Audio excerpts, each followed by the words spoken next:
What if I told you that Ferrari did not hire Lewis Hamilton just to win races, but to redesign his entire team around him, leaving Charles Leclerc in an impossible position? Today I will tell you why Ferrari's secret play with Hamilton is one of the most shocking and controversial maneuvers in the modern history of F1, and how could break Maranello's most symbolic relationship, that of his star pilot and his hobby. Lewis did not sign as a simple worker at the Ferrari service. He did it as a strategic partner, with a series of conditions that place him almost at the level of a sports director with a steering wheel.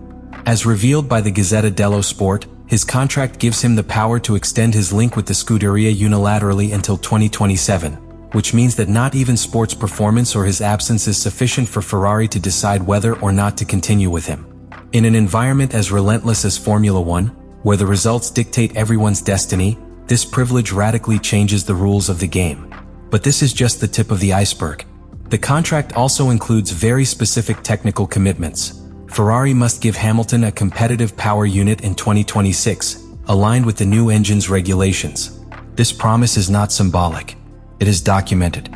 It is signed. And forces the entire technical department of Maranello to follow a development address that takes into account the requirements and driving style of the British pilot, which indirectly conditions the global car design. In addition, there is an external component that has gone more unnoticed, but it is equally relevant. Ferrari promised to allocate $20 million annually, a quarter of Hamilton's salary, to its Mission 44 Foundation, which promotes inclusion and diversity in sport. This not only projects a powerful and difficult public image to question, but also links the social interests of the pilot with the image of the brand. In other words, any internal criticism of Hamilton not only clashes with its status as heptacampion, but also with its role as an ambassador of social causes. It is untouchable. And this inevitably sowed the first seeds of the conflict that Maranello lives today. The tension was not unleashed overnight. It was a gradual but inevitable process. From the first preseason test in Bahrain, the details began to show an uncomfortable imbalance within the Ferrari garage. The media intuited it, the fans commented on it, and the data confirmed it. Charles Leclerc, despite not being the newcomer, was being displaced within their own team. A pilot who had dedicated his entire professional career to the Maranello project, who had rejected offers from other loyalty shields, was now forced to share space, resources and attention with a figure that absorbed everything as a media black hole. The difference on the track, at least at the beginning, was overwhelming, but not as many expected. Hamilton, the 7-time champion, failed to find his place in SF25. After 14 great awards, their statistics were as hard as revealing. No main career victory, just one in sprint format and 0 podiums and Sundays. In contrast, Leclerc, more familiar with the limitations of the car, managed to add 5 podiums and maintain a solid advantage of more than 40 points over his partner. But here it is not just about numbers. These are sensations. How each one felt inside the team. Hamilton, uncomfortable, frustrated, verbally critical with the technical direction of the car. He complained about the assisted steering system, the motor brake, the balance in high-speed curves. I asked for changes, demanded adjustments. His body language was clear in briefings. He didn't feel at home. And that, in Formula One, is lethal. But the problem was not only technical. It was human. It was political. Hamilton did not understand why the car did not turn as he wanted, and Leclerc did not understand why he had to give space to a pilot who could not give up better than him. And then there is the emotional element. Because Leclerc is not a simple Ferrari pilot. It is a symbol. A son of the academy, a face loved by the Tifosi, a long-term project that seemed to emulate the days of Gloria de Schumacher. This subtle, almost invisible struggle is perhaps more intense than any battle by position. Because when two elite pilots live under the same roof, they do not compete only for being faster. They compete for being heard, for being prioritized, for being the axis of the project. And in this silent war, Hamilton has the contract, but Leclerc has the results. The consequence of this accumulated tension has not taken long to materialize. What began as an ambitious dream duo has ended up generating an internal fracture that threatens to tear Ferrari from its nucleus. The Scuderia, which for decades has been a symbol of unity under the flag of Italian passion, is today facing a dilemma that no team wishes to have. It must choose between the fastest pilot of its present and the one that has the absolute power over its future. The result is a tense, thin environment, where each technical decision, each radio message and each strategy in the race seems to reflect a deeper underlying conflict. The SF25, far from being a complete disaster, has proven competitive in the hands of Leclerc. but it has also revealed its structural limitations. The car has an extremely narrow operation window, which requires a level of surgical precision in its tuning. Leclerc, with years of experience on cars designed under Maranello's philosophy, has learned to live with those limitations. He has adapted his style, has committed his approach, has evolved with the machine. Hamilton, on the contrary, has tried to change the car to adapt to him, and when that does not happen, frustration manifests. But this is where the real problem begins to get out of control. The car is at a dead point of development. Each modification that tries to optimize Hamilton's driving experience usually destabilizes Leclerc's confidence. And each adjustment that maintains the balance that Monegasco needs delves the sensation of disconnection of the British. In that strip and loosen, Ferrari is wasting time, resources, and, most serious, internal cohesion. The engineering department has begun to be divided silently into two currents. Those who believe that the future should revolve around Leclerc's born talent, and those who think that the 2026 project will only succeed if it is built completely around Hamilton. The consequences also extend to the symbolic.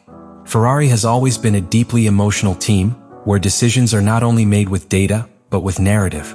History matters. Pride matters. Loyalty matters. And today that narrative is broken.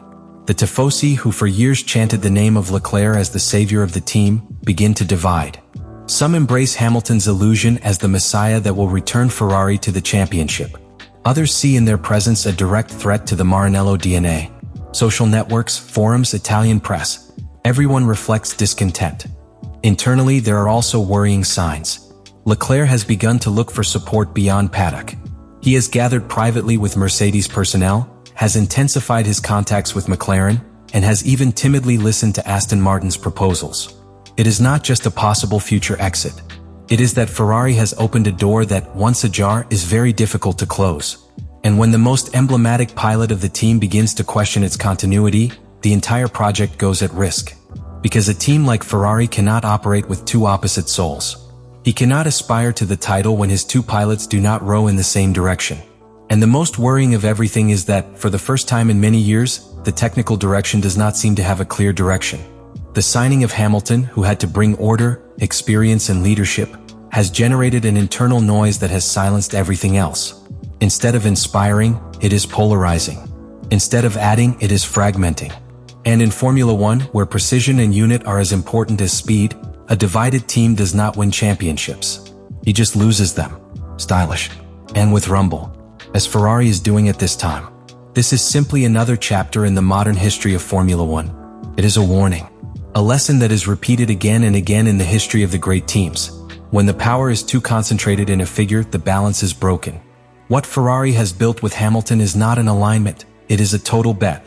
And that bet not only puts its title options, but also the identity of a team that, for more than 7 decades, has been a symbol of passion, tradition, and sports pride.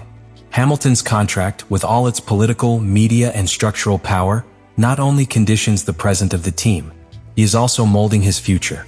A future that should revolve around talent, team chemistry, sustained development. But instead, Ferrari seems trapped in a short-term logic, more concerned with the impact of a media figure than to consolidate a solid long-term project. And in that process, something much more delicate is at risk: the emotional stability of its own sports nucleus. Charles Leclerc is not a secondary actor in this story. It is, for many, Ferrari's soul. Its growth has been parallel to the competitive resurgence of the equipment. He has supported failures, strategy errors, painful abandonments, and has still remained. He has given Ferrari unexpected victories, heroic defenses, and above all, unconditional commitment. But even loyalty has a limit when team priorities deviate. And today, that limit seems to be dangerously close. Ferrari is playing a very dangerous game. He is asking his own fans to change his idol. To forget the young man who for years has loaded Maranello's dreams on his shoulders, to turn all his hope in a legendary pilot, but alien. Not because I don't deserve it, but because it has arrived too late. At a time where the foundations of the team needed consolidation, not a tectonic shake.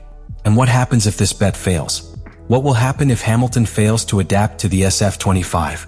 If the new 2026 engine does not meet the contractual promises?